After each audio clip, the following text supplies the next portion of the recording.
Hello. If you hear rumbling, that is a very loud purring cat.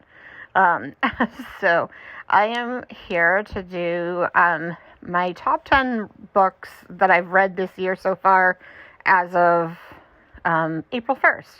And it's obviously quarterly, but I've read like over 80 books. So I asked Sir Chonk if he wanted to do this. He had said he'd only read like 26, and he didn't like that many of them, so he'll probably check in maybe at the halfway point. And obviously this is kind of my mood, and it's, I just recently read a lot of these, so whether they end up at the end of the year on my top 10 for the year, we'll see. Like last year's, I think at my halfway point, I had books that I don't think, end up making the top 10, and then ones that I had already read that did end up making the top 10 that hadn't made it at the halfway point, because, obviously as you kind of think about things, they stick with you differently, but, whatever. So, it's just supposed to be fun. Alright, so, I did put them in order, and again, this is as of, this moment in time, so who knows if I'll change my mind. So number 10 I had was the first Captain Underpants book, and I just thought this was a lot more fun than I was expecting. I thought it would be kind of, I don't know, I guess crass, kind of toilet humor for kids, but it was a lot more clever than I was expecting, and, some good sort of tongue-in-cheek kind of, meta humor as well, so I really appreciated that, because obviously, if you're reading it in first grade, you might not get some of the jokes, but there's a second tier and second layer, and again, I think this is something that's popular in sort of animated movies today, but it's nice to kind of see that, if you're a parent and you're reading it to your kids, or if you're me and you're reading it for a banned book challenge, and it's nice to see a book that can kind of have that multiple sort of audience. So number 9 is The Killing Joke. This is obviously a very famous Batman graphic novel. I expected to like this, but I didn't realize just how good it was going to be. Just really stuck with me, obviously. I mean, Alan Moore's a really great writer. The art's really nice. Batman stories tend to be, I think, some of the best in comics anyway, because obviously it's dark and it's got the sort of dark themes and, a little bit, it's obviously detective and sort of that noir feeling. And this one obviously is controversial, but I didn't think it was, after all obviously the hype, both in the negative and the sort of positive of it, I didn't think it was anywhere near as shocking as people act like it is, but I also did think it was pretty brutal and kind of really makes you think. So I did like that, and I did like kind of the idea of what the Joker's trying to argue is that anyone can have one bad day and it can change things, but then you kind of go, but some people don't, and really interesting just kind of look at the morality of the characters. So I liked that. Number 8 was Piranesi.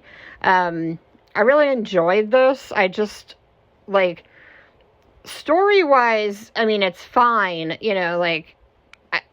I'm not, I don't even really, when I try to think about, what actually happened in it, I'm kind of I don't know, there was some plot or something, but really, the descriptions and just kind of the mood, I was just so drawn into the world of it, and, I was really a lot less interested in even what the plot was, and just enjoying sort of being there, and, being in this world, with the characters. So, yeah, I really enjoyed that. Number 7 is My Last Innocent Year. I really loved this book. Very kind of short, subtle writing. I noticed a lot of reviews were oh, I didn't feel anything. It was very cold. And I think it's kind of got that style of writing that I love, but I think it's that sort of kind of Hemingway-esque, where it's very sparse. And really, it's kind of counting on you to truly be like tapped into the story, and kind of feeling things for what's not being said as well, and really just kind of getting the mood. So I really loved it because I thought it was very evocative, but I can, obviously, like, some people really prefer a lot of like prose and a lot of like heavy kind of writing, and I tend to like sparse, so and kind of more poetic. Number 6 was Rebecca, and I mean, I'm not obviously introducing anything new. This is obviously a classic, but I thought this book, it is wacky. I mean, like, plot-wise, this book is absolutely chaos. I mean, obviously it's a gothic kind of romance. So the characters are just awful. Like, I love Wuthering Heights, and a lot of it is because I just love the mood of it, but the characters are a mess, and like, they look completely normal compared to the characters in this book. Like, it is just absolutely bonkers.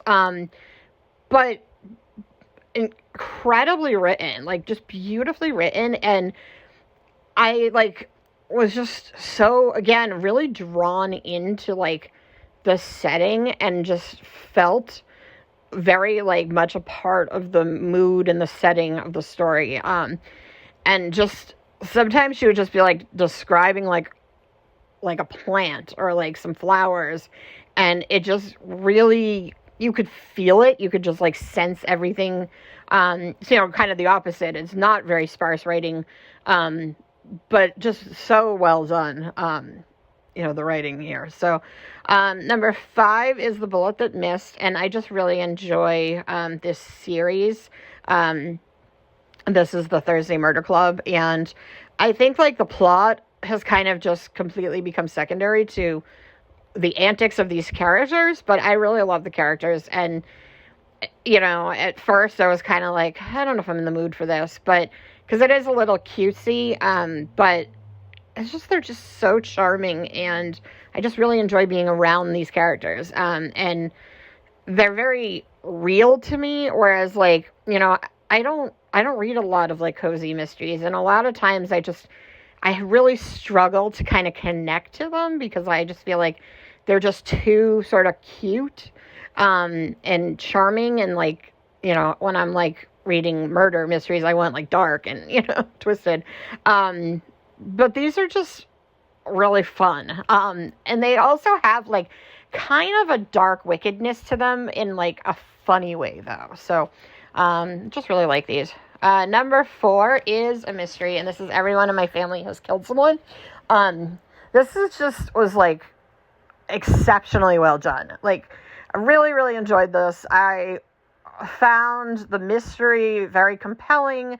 I called it, but I thought like the way it was written was just very unique, and the hints are there, but also like it just does a really good job. Like, it's clearly, like I've said in a few reviews, this is like, what Scream was to horror movies, this is to mystery novels. Like, it just kind of plays with your expectations.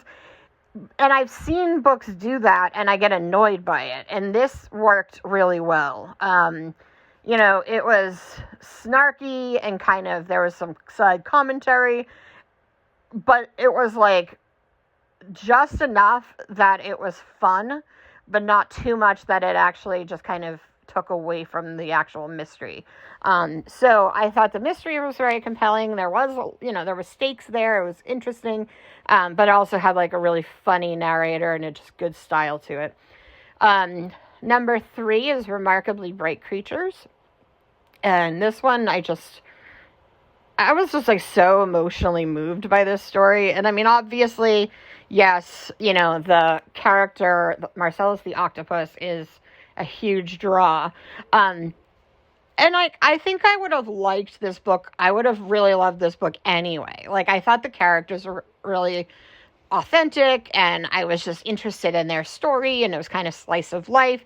But I think adding the sort of like snarky octopus chapters elevated this just enough, you know, to be, without being gimmicky, you know, like the story without the octopus, like I said, was still good, and I would have enjoyed it a lot. And this just kind of made it that, gave it something extra. And then the last two are, I just kind of talked about them recently. The Secret History, number 2, and If We Were Villains, number 1. And these are very, very similar, but also very different. And I just talked about why. And I'm kind of on the fence with Dark Academia. Like, I love it in theory.